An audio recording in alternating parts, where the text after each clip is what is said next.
The first tip I'd like to share is the importance to recognize that cultures have a profound influence on our everyday life, the way we feel, think, behave, or communicate. Some influences and differences between cultures are very visible and are easy to understand. For example, cultures will differ in terms of art, food traditions, accents, or languages. Other cultural influences are more subtle and even invisible, such as norms, values, attitudes, which may include expectations about relationships, time, power, problem solving, or teamwork. In other words, cultures provide a guidance to what is good or bad and how things should be done.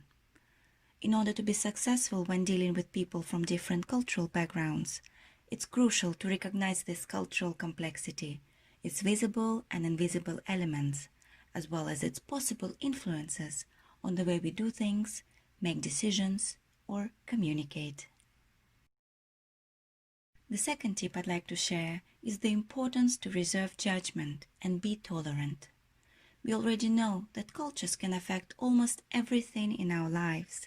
However, sometimes these differences cause misunderstanding and even serious conflicts. It's often caused by insufficient cultural knowledge, as well as our natural tendency to judge another culture or a person based on our own standards and cultural norms.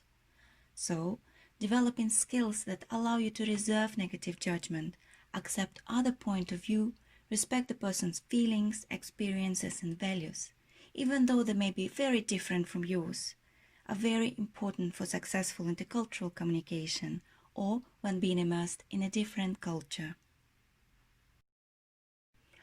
The final tip for today is about the matter of causality or attribution.